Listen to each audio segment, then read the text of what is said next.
ADN Podcast. ADN Podcast. Voces con contenido. Aquí comienza Tecnociencia, el podcast con Andrea Obaid. Una presentación de Sodimac, más socios que nunca. Entel Empresas, a tu partner tecnológico, elígelo bien. Y Arauco, renovables para una vida mejor. Roberto, ¿qué es el cambio climático? El cambio climático en general se refiere a el periodo de los últimos 150, 200 años en donde el clima terrestre ha estado siendo influenciado por la actividad humana. ¿Y esto qué significa? Bueno, en general tiene que ver con la emisión de combustibles fósiles, el aumento de la concentración de gases de efecto invernadero en la atmósfera que tienden a calentar el planeta. ¿Ya? Hay otras sustancias que tienen distintos efectos. Las partículas, por ejemplo, el carbón o los aerosoles que se conocen normalmente, aerosoles sulfatos, que podrían enfriar también el planeta. Pero el efecto combinado de todas estas sustancias es un calentamiento del planeta que en este momento va en aproximadamente 1,5 grados respecto de lo que era el clima de la Tierra antes de la revolución industrial. Ahora sí han habido varios cambios climáticos antes, durante la historia de nuestra Tierra. ¿Por qué este es tan complejo? Bueno, la Tierra ha pasado por muchas cosas, ¿ya? Y nosotros sabemos, por ejemplo, que hace 60 millones de años la Tierra estaba como 12 grados más caliente que lo que está ahora. O sea, era una cosa muy increíble. Ya existía la costa sudamericana, no existía la cordillera de los Andes. Pero si uno se hubiera puesto, por ejemplo, en el lugar donde está ahora Coquimbo y La Serena, probablemente uno tendría una temperatura del mar del orden de los 30 grados, ¿ya? En el Eoceno, hace 60 millones de años. Ahora, hay una cosa así, y es que los seres humanos todavía no aparecíamos en la película, ¿ya? Nosotros aparecimos recién hace 1 millón de años, ¿cierto? Los homínidos y Homo sapiens hace como 200.000 años. Entonces, en nuestra historia de seres humanos en la Tierra, que es mucho más corta que la historia de la Tierra, no hemos tenido temperaturas más altas que las que estamos teniendo en este momento, ¿ya? Y esa es una primera cosa de preocupación, al menos para nosotros como especie, ¿ya? Porque evidentemente la Tierra ha pasado por cosas peores y no le va a pasar nada, digamos, si se calienta. ¿Ya? Lo que va a pasar es que va a haber, qué sé yo, mortandad de algunos animales. Los mamíferos típicamente somos malos para el calor, ¿ya? De hecho, en el Eoceno murieron muchísimos mamíferos y los que sobrevivieron eran mamíferos chicos como ratones, así, de estos típicos, así como roedores africanos, como los lemur, que se metían durante el día en cuevas y en la noche salían a hacer su vida, cuando estaba más fresquito. Y de ahí venimos nosotros. ¿Ya? Nosotros evolucionamos a partir de esos mamíferos que sobrevivieron este calentamiento durante el Eoceno. Qué interesante. Bueno, muy bienvenidos a todos y a todas a Tecnociencia, el podcast, en este capítulo dedicado al cambio climático, a nuestro medio ambiente, con un tremendo entrevistado, Roberto Rondanelli, que es el director del Centro de la Ciencia del Clima y la Resiliencia, el CR2 de la Universidad de Chile, además académico de Geofísica. ¿Cómo estás, Roberto? Qué bueno tenerte acá. Bien, muchas gracias, Andrea, por invitarme. Tenemos muchos temas que conversar, además que es un gran debate actual a nivel mundial y nacional. ¿Qué le dirías tú a las personas que dudan que el cambio climático tiene un factor antropogénico, es decir, por parte de los seres humanos? Bueno, yo creo que en general las opiniones en ciencia de las personas son todas respetables, ¿ya? No creo que uno tenga que necesariamente condenar a la gente por pensar distinto, porque básicamente la ciencia es tan compleja que entender las cosas al nivel de como lo entienden los científicos es muy difícil en todas las áreas, ¿ya? Yo mismo, por ejemplo, entiendo muy bien mi ciencia, o más o menos, pero si tú me cambias de ciencia y hablamos, no sé, de medicina o de química farmacéutica, yo no te voy a poder decir si es verdad o no que, por ejemplo, que la agüita de boldo es mejor que el Viadil para el dolor de guata, o a lo mejor sí. Y tengo creencias que son propias y que no necesariamente coinciden con las creencias de los científicos, ¿ya? Entonces yo creo que hay que tener cuidado con no digamos, cancelar las opiniones de las otras personas, por decirlo de alguna forma. Ahora, dicho eso, la evidencia que tenemos desde la ciencia, que el calentamiento global y el cambio climático son por efecto de los seres humanos, es abrumadora, ¿ya? Es algo que no está en discusión. Entonces, en una conferencia científica entre científicos, si uno llegara a decir, por ejemplo, que el cambio climático podría no ser antropogénico, uno tendría que llegar con una evidencia muy, muy, muy grande para que alguien a uno lo tomara en serio, y si no, en realidad nadie te tomaría en serio. O sea, si tú eres categórico, ¿el cambio climático actual es producido por el ser humano? Claro, casi en su totalidad. O sea, de ese 1,5 grados que yo te conversaba, aproximadamente 1,5 grados son debido al efecto de los humanos, y el efecto no humano está caracterizado por un número que es más menos 0,1. O sea, 1,5 más menos 0,1, y ese más menos 0,1 podría no ser humano. ¿Cuál es la evidencia para los incrédulos? Bueno, primero que todo, el calentamiento global está bien medido ya por satélites, por termómetros, ¿cierto? Las organizaciones meteorológicas mundiales comenzaron a medir a mediados del siglo XIX en muchas partes del mundo, pero también tenemos datos de barcos, datos de, en fin, un montón de datos del siglo XIX que se van haciendo mejores a medida que uno va avanzando en el tiempo. Esos datos lo que te muestran es que, en general, la temperatura ha aumentado 1,5 grados. Ahora uno diría, bueno, pero eso no es evidencia de que hayamos sido nosotros, porque, como hablábamos en otras ocasiones, la Tierra ha aumentado su temperatura y no hemos sido nosotros, o no, ni siquiera existíamos, ¿ya? El problema es la tasa también a la que ha aumentado, ¿ya? O sea, ese 1,5 grados aumentó en el orden de 150 años, ¿ya? Mientras que, por ejemplo, en el Eoceno, el aumento de temperatura ocurrió, el más grande ocurrió 4 grados en 2.000 o 10.000 años, ¿ya? Entonces, la tasa a la que está aumentando la temperatura es completamente fuera de los procesos normales de la Tierra, diría uno. ¿Qué consecuencias puede tener para nuestro planeta y sobre todo para las zonas costeras o más vulnerables que aumente la temperatura tan rápido? Hay muchas consecuencias. Primero, hay un aumento en el nivel del mar. Ya, ese aumento en el nivel del mar tiene que ver con que el océano se expande cuando uno tiene una temperatura mayor, pero también tiene que ver con el derretimiento de los hielos. Ya, los hielos en general mantienen agua, ¿cierto?, fuera del océano. La Antártica es una gran fuente de agua, también Groenlandia, también los glaciares del sur de Chile. Ese hielo, al derretirse, aumenta el nivel del mar, pero también la expansión del agua. Esa es una primera consecuencia. Pero yo diría que esa consecuencia todavía es lenta, ¿ya? Es lenta, son unos pocos centímetros hacia fines de este siglo. La consecuencia más grave, creo yo, tiene que ver con los eventos extremos de temperatura y precipitación, ¿ya? ¿Y a qué me refiero con eso?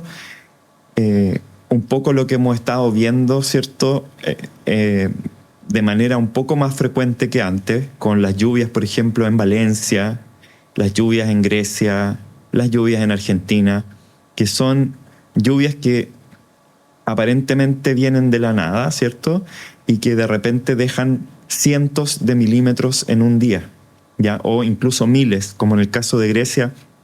Se calcula que, por ejemplo, en alguna parte de Grecia cayeron 2.000 milímetros en 48 horas, ya que es una locura. Y eso en Grecia, por ejemplo, dio lugar a recuperar lagos que habían sido secados, volvieron a aparecer, ¿ya? Y todavía están ahí. Y se cree que podrían incluso crecer un poco, ¿ya?, si es que las cosas siguen así. En Valencia sabemos lo que pasó, y nosotros tenemos nuestra propia tormenta, la tormenta de 2015 en Atacama, que fue una tormenta que dejó aproximadamente 100 personas muertas, ¿ya? Y una destrucción muy grande en la cuenca del río El Salado, que desemboca en Chañaral. En esa ocasión las pérdidas fueron así como evaluadas justo después de la tormenta nomás, como en $2.000 millones para la industria minera, por ejemplo. Hay una serie de consecuencias del cambio climático que son muy graves, ¿ya? Y que tienen que ver justamente muchas veces con estos eventos extremos.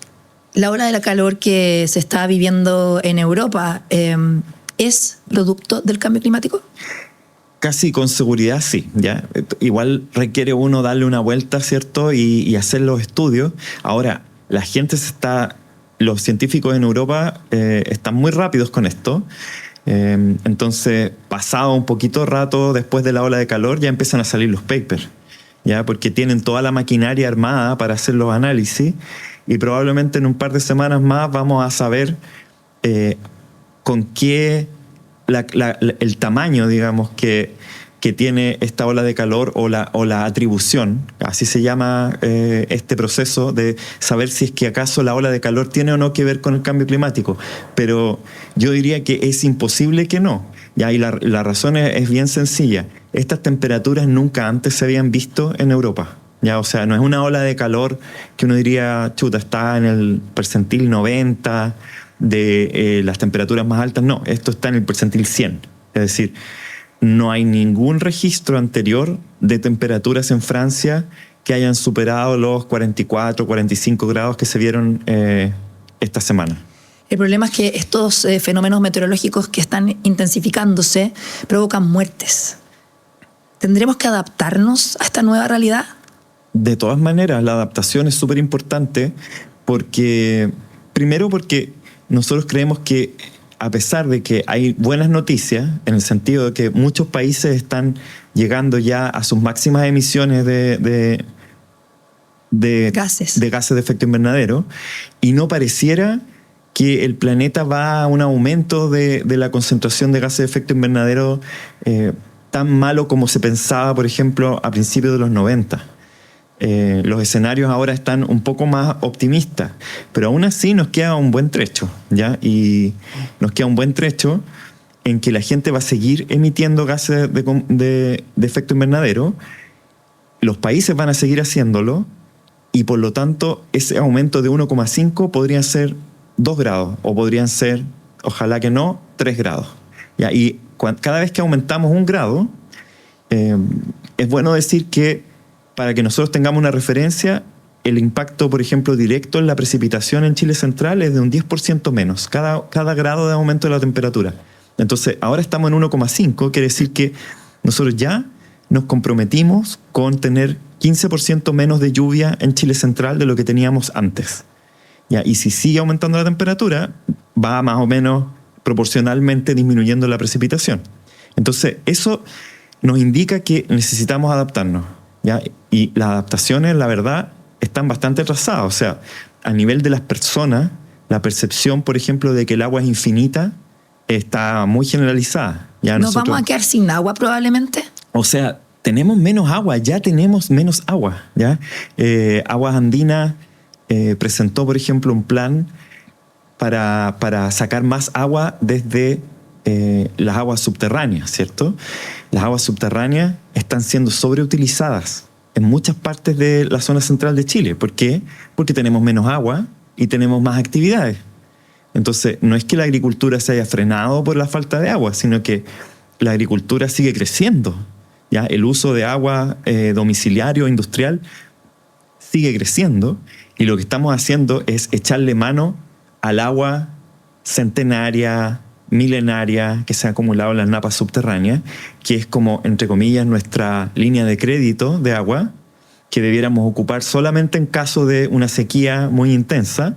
La estamos ocupando de manera regular. ¿Ya? Y nosotros no nos damos cuenta porque abrimos la llave y no es que nos salga menos agua en los años de sequía y más agua en los años lluviosos, nos sale la misma agua.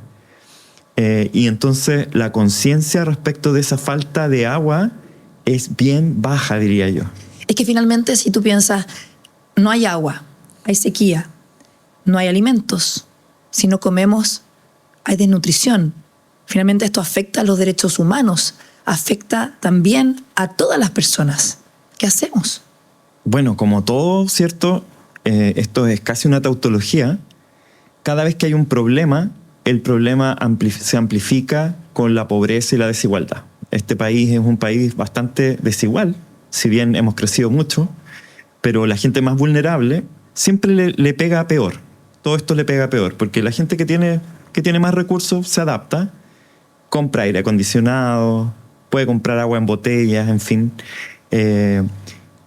Yo creo que desde el Estado, obviamente, nosotros pensamos que tiene que haber una política muy intensa de adaptación al cambio climático. Y esa política de adaptación está en la ley. Tenemos una ley marco en Chile de cambio climático, tenemos un instrumento y hay que aprovechar ese instrumento. Ya tanto nuestros gobernantes como la población tiene que saber que la existencia de esa ley nos permite hacer cosas, ¿ya? Y tenemos que hacerlas. Eso es el asunto. ¿Qué pasa cuando tenemos autoridades, ya sea nacionales o internacionales, que no creen en el cambio climático fehacientemente? Bueno, yo pienso que a nivel de autoridades, ya no estamos hablando de la población en general, a nivel de autoridades hay que tener mucho ojo con que Chile se comprometió y fue un compromiso transversal que dio lugar a la creación del Ministerio de Ciencia, de hacer política basada en la evidencia científica, ¿ya? Y eso es un compromiso país del cual yo creo que nadie duda. Si uno le pregunta a los políticos de todo el espectro, no me imagino que un político de ningún lado diga, no, saben que no vamos a hacer política basada en la evidencia científica, ¿ya? Pero eso significa un compromiso igual. Y el compromiso es informarse cuál es esa mejor evidencia. Y por lo tanto, actuar en contra de la evidencia científica, sobre todo en un país como Chile vulnerable, es remar hacia atrás, ¿ya? Es hacernos un flaco favor como país, es atornillar al revés, no sé. Elijan el dicho que más les acomode.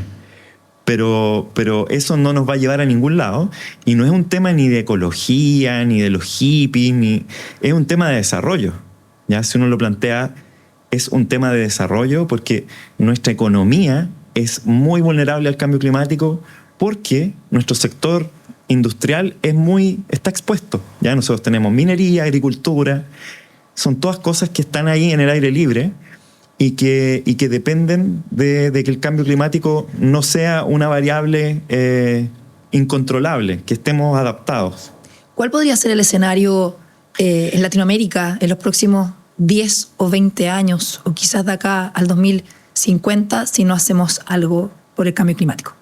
Bueno, yo espero que el freno a los gases de efecto invernadero sea más fuerte de lo que nosotros creemos y que por lo tanto no pasemos los 2 grados de aumento de temperatura. Pero nosotros ya estamos viendo muchas consecuencias con 1,5, ¿ya? Y las consecuencias solo pueden empeorar con 2 grados. ¿A qué cosa nos tenemos que adaptar? Nos tenemos que adaptar a la falta de agua, ya lo conversamos, a las altas temperaturas durante el verano, que no permiten necesariamente hacer todas las actividades.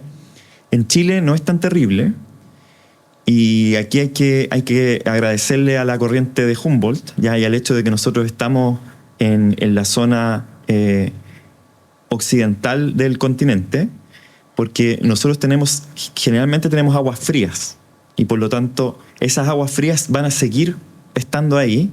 La temperatura del océano no va a subir a 25 ni a 30 grados, y por lo tanto nosotros vamos a tener ese enfriamiento natural a lo largo de la costa que nos ayuda bastante. Eso no lo tienen en los otros países de Latinoamérica, ¿ya?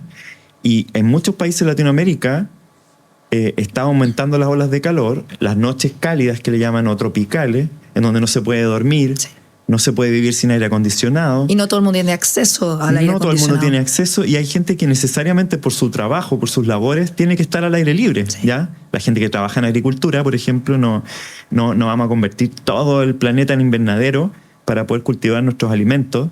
Y entonces algunas actividades se vuelven imposibles de realizar y la gente comienza a migrar. ¿Ya? Y eso también es una consecuencia del cambio climático que tiene que ver con la geopolítica de Latinoamérica, y es algo que hay que explorar, porque nosotros desde la ingenuidad, uno es científico físico, desde la ingenuidad de los científicos físicos cuando uno ve el mapa, uno dice, si Chile va a seguir siendo un país fresco y los otros países van a irse deteriorando en su calidad de vida, ¿cierto?, por las olas de calor, ¿qué debiera pasar en Latinoamérica entonces? Una posibilidad es que la gente comience a migrar a los países en donde la vida todavía se puede hacer de manera tranquila, ¿cierto? En donde no hace tanto calor, donde no voy a estar expuesto a que se me mueran mis papás o a que mis niños, ¿cierto?, no puedan dormir por el calor en la noche. Eso debiera provocar una presión migratoria sobre Chile, que no estoy seguro si toda la gente está consciente de que eso podría pasar, porque si bien no vamos a tener tanta agua, ¿ya?, a lo mejor vamos a tener desaladoras, vamos a poder adaptarnos, ¿cierto? Pero vamos a tener un clima todavía templado, todavía vivible, ¿sí?, con olas de calor en verano, con incendios forestales, pero con esta influencia benéfica de la corriente de Humboldt, que hace que nunca vamos a llegar a esas temperaturas que hacen inhabitable un lugar. Pero termina siendo un problema cuando las migraciones ahora se buscan regular y que esto termina incidiendo en los derechos humanos, en la justicia social. ¿Qué hace entonces un país como Chile ante ese escenario? Bueno, nosotros también pensamos desde el CR2, donde tenemos gente que estudia esto, que las medidas de adaptación no pueden ser cualquiera, no son en el vacío. ¿Ya? La adaptación tiene que hacerse bajo un parámetro de justicia climática, ¿ya? Y esa justicia significa que tenemos que cuidar a las personas también cuando proponemos nuestras medidas de adaptación, ¿sí? O sea, y en ese sentido el problema es complejo. Ya nadie está diciendo, es como, ¿cómo se llama Coldplay? Que dice, nadie dijo que era fácil, ¿cierto? Sí. Es un problema difícil y que tiene muchas aristas. Tiene la arista física, pero tiene la arista de los derechos de las personas, ¿ya? ¿Qué pasa si traemos el agua del Biobío a Santiago? En una carretera hídrica, ¿cierto? Y secamos, por ejemplo, el ecosistema del Biobío. O hay menos agua, ¿cierto?, en el Biobío, pero es que acá vive más gente. ¿Es eso justo para las personas del sur? Todas esas soluciones de adaptación tienen muchas dificultades, ¿ya? Y todas esas dificultades tienen que ser puestas en la balanza y hay una gobernanza, ¿cierto? Hay política detrás que tiene que ser hecha, ojalá, con la mejor evidencia. Hay un acuerdo de París donde están la mayoría, ¿no?, de las naciones trabajando para que no sigan aumentando los gases de efecto invernadero, se puedan reducir y no seguir aumentando la temperatura del planeta, pero hay detractores como es Estados Unidos, India, Rusia, China ahora ha cambiado su posición. ¿Cómo se puede llegar a un acuerdo global para que esto se frene? Bueno, yo creo que es como todo en la vida de la política, sobre todo mucha diplomacia, conversaciones, mantener las conversaciones, ojalá a través de los gobiernos. Chile es un país que tiene una posición muy clara respecto del cambio climático. Nosotros somos un país vulnerable y que al mismo tiempo prácticamente no producimos gases de efecto invernadero, ni tampoco somos grandes productores de combustibles fósiles. Por lo tanto, nuestra posición geopolítica en ese debate es bastante simple, ¿ya? Nosotros estamos por la transición energética, ¿cierto? Y por dejar de ocupar combustibles fósiles para la energía. Esa debiera ser nuestra diplomacia científica. Ser un país carbono neutral al 2050. Sí, y ojalá antes. Nosotros tenemos que dar el ejemplo, no porque seamos buenos, sino que porque si nosotros no somos carbono neutrales, toda nuestra postura se debilita como país vulnerable, ¿ya? Hay países que no son vulnerables. Por ejemplo, hay países que hay ciertos beneficios del cambio climático para ciertos países como Rusia, que va a haber, por ejemplo, un aumento de la temperatura, una disminución de sus costos de energía durante el invierno. Podría ser que, por ejemplo, el Polo Norte se abriera, desaparecieran los hielos del Polo Norte y por lo tanto la navegación a través del Polo Norte se vuelve muy fácil y eso mejora el comercio en el hemisferio norte, ¿ya? Porque antes de darse la vuelta, ¿cierto?, por África o por los canales, por Canal de Suez, no sé, los productos pueden cruzar directamente a través del polo. Y eso abre opciones económicas. Entonces no todos los países son vulnerables, nosotros sí. Pero ¿qué pasa con los países pobres que no tienen infraestructura o financiamiento para poder tener medidas de mitigación y adaptación al cambio climático? Están en desventaja. Bueno, esa es una discusión grande que se ha llevado adelante. Yo no soy la persona más experta, pero tenemos colegas en el centro que estudian esto, y lo que se ha propuesto es un mecanismo de damage and loss, ya que en castellano sería daño y pérdida. Sí. Y claro, el desarrollo de la sociedad occidental desde la revolución industrial es lo que finalmente ha llevado a que el planeta esté más caliente en 1,5 grados y nosotros tengamos 15% menos de lluvia. ¿A quién le cobramos la cuenta? ¿A los países más contaminantes? Debiera ser, ¿cierto? Pero ellos querrán pagar esa cuenta. Querrán pagar la cuenta de todos los desastres o en realidad del delta, ¿cierto? En que los desastres están siendo un poco peores por efecto del cambio climático y están matando más gente, están rompiendo la infraestructura de los países pobres, en fin. Ahí hay transferencias, ¿cierto? Entre los estados, que esto yo entiendo que es teórico todavía, que no ha habido un desarrollo todavía del damage and loss, pero claramente para nosotros como país recibir, por ejemplo, aportes de un fondo de damage and loss nos serviría para adaptarnos, ¿ya? Roberto, ¿el negacionismo del cambio climático es una estrategia económica y política, a tu parecer, o no? Sí, totalmente. O sea, yo creo que hay una cierta parte de la población mundial, sobre todo, en Chile no es tan así, pero hay una cierta parte de la población mundial para la cual el control incluso sobre aspectos de la vida como el hecho de echar benzina al auto, como tener una camioneta gigante, es inaceptable, ¿ya?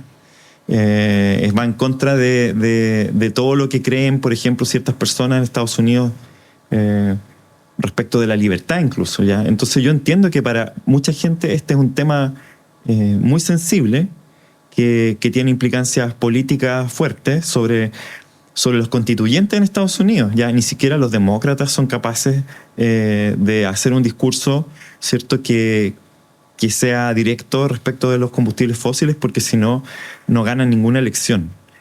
Y esto es un tema, es parte de nuestra cultura, de cómo evolucionó la cultura en el siglo XX.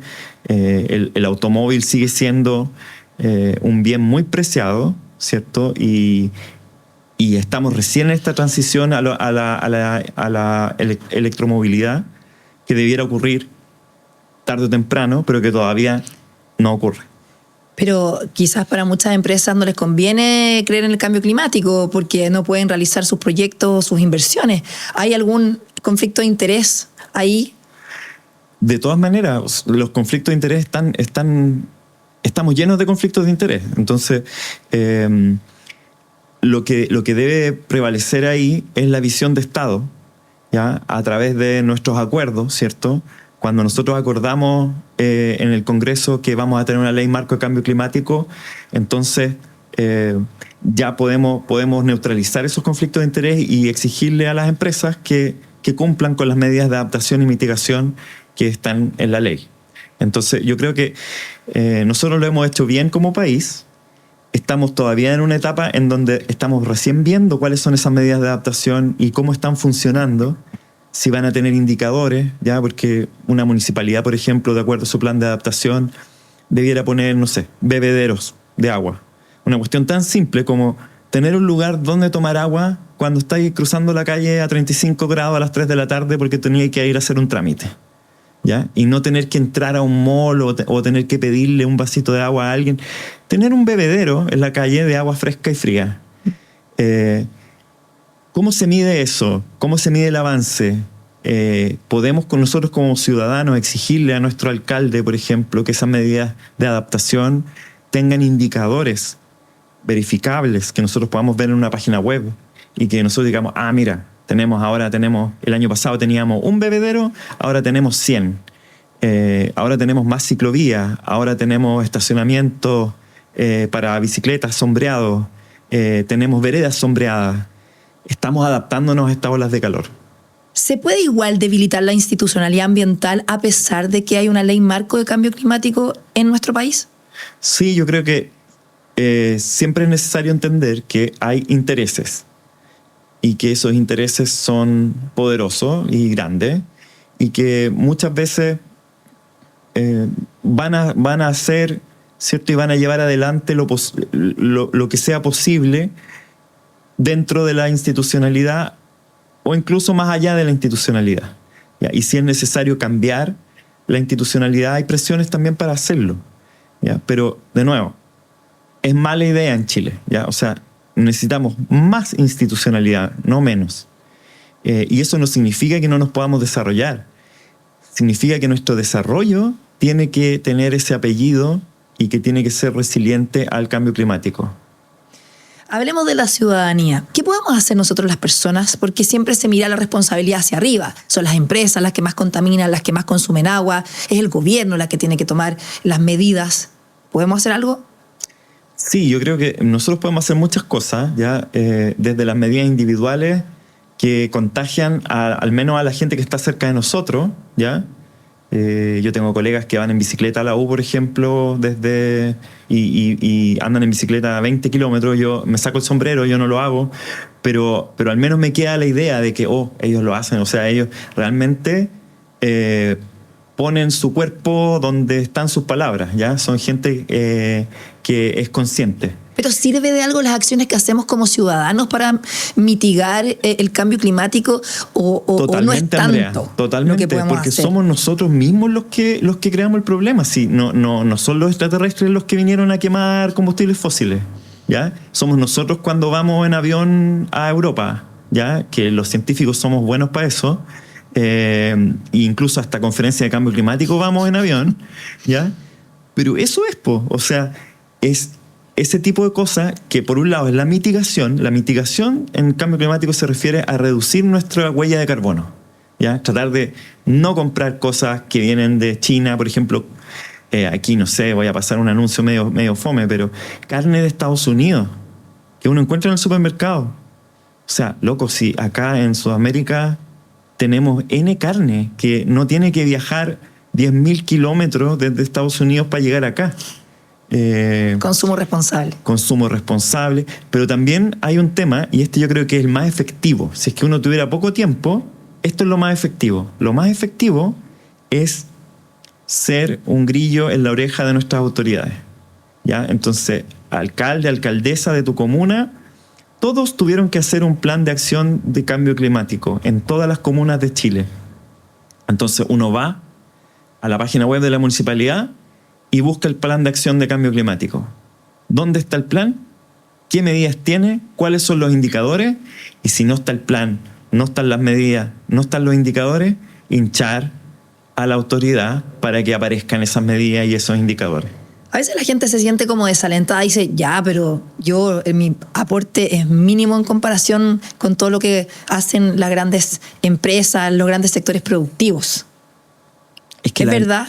Es que sí y no, porque eso es una falacia bien tremenda. O sea, Exxon y las grandes petroleras existen porque yo el fin de semana quiero ir a la playa en auto y necesito echarle benzina al auto. Si nosotros no hiciéramos eso, no existiría Exxon.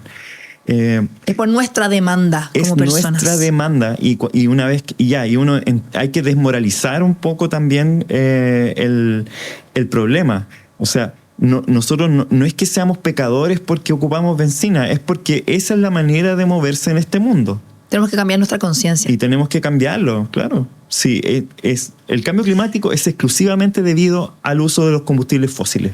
Nada más. Nosotros dejamos de ocupar combustibles fósiles y el cambio climático para. Eso es todo. Hay otros problemas más graves, por ejemplo, la biodiversidad. Ese es más difícil de resolver. El cambio climático es más fácil de resolver. Roberto, ¿y no será que la gente a veces está como cansada de la prohibición y quizás la asociación al cambio climático tiene que ver con lo prohibitivo? Tiene que ver con eso, claro, pero yo creo que hace falta leer, por ejemplo, un poco de historia. Nosotros hace 200 años, las únicas personas que tenían el estilo de vida que nosotros tenemos ahora eran los príncipes. básicamente. Somos todos príncipe y princesa. Y todos ahora queremos ser príncipe y princesa. Yo también quiero. Yo todavía no voy a Italia, por ejemplo, pero yo quiero ir a Italia. Pero todavía hay mucha gente que ni siquiera puede ir. Quiero ver la Capilla Sixtina. Quiero estar ahí. ¿Ya? Y si tú me decís, aquí están los $1,000 del pasaje o los 2,000, yo lo voy a tomar y lo voy a hacer. Y no me va a dar culpa. ¿Ya?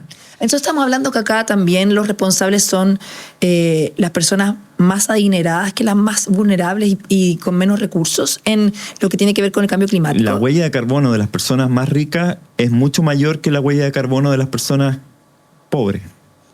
Eso es un hecho. Y si uno lo mirara, por ejemplo, yo no sé si alguien ha hecho el estudio, pero en un país como Chile, también un país desigual, probablemente la huella de carbono de las personas más ricas o de las comunas más ricas de Chile es probablemente varias veces la huella de carbono de las otras comunas. ¿Deberían haber impuestos para los que contaminan más? Es que, a ver, es un problema muy difícil, Andrea. Yo no tengo la respuesta. Pero piensa tú lo que pasó ahora con el alza de los combustibles. Nosotros, al menos yo, siempre he sido de la idea de que los combustibles no debieran tener subsidios. ¿Ya? Que los combustibles nosotros debiéramos pagar exactamente el precio que cuestan. Y el MEPCO, este sistema MEPCO, si bien es un sistema que regula los precios, hasta donde yo entiendo, le han tenido que inyectar dinero muchas veces. Y ese dinero de inyección al MEPCO, por ejemplo, es un subsidio al uso de los combustibles. Este gobierno decidió no hacer eso, ¿cierto? Y ahora estamos aparentemente en una pequeña recesión, ojalá que no dure mucho, que algunos dicen que tiene que ver con eso. Entonces, claro, quizás puede ser una medida para reducir el consumo de combustibles fósiles si uno lo ve como de forma positiva. Claro, pero por otro lado, si uno no tiene una manera de transicionar, es decir, si la energía no la podemos sacar de otro lado, significa que hacemos menos cosas. Exacto.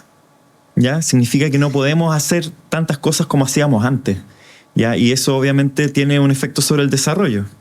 Roberto, ya para despedirte, ¿qué están haciendo desde el Centro de la Ciencia del Clima y la Resiliencia del CR2? ¿Están trabajando en un proyecto nuevo? Sí, nosotros vamos a comenzar, estamos comenzando a trabajar en un nuevo tema integrativo, que son temas que parten y terminan en 1 año y medio o 2, con un informe multidisciplinario, interdisciplinario, en donde todos los investigadores del centro miramos el mismo tema al mismo tiempo, y en este caso nos vamos a enfocar en los eventos extremos, ¿ya? Que es un poco lo que hemos estado conversando, cómo estos eventos extremos impactan, qué tanto tienen que ver con el cambio climático, podemos atribuirlos al cambio climático, son cosas que pasaban siempre normalmente, cómo van a cambiar los eventos extremos en el futuro.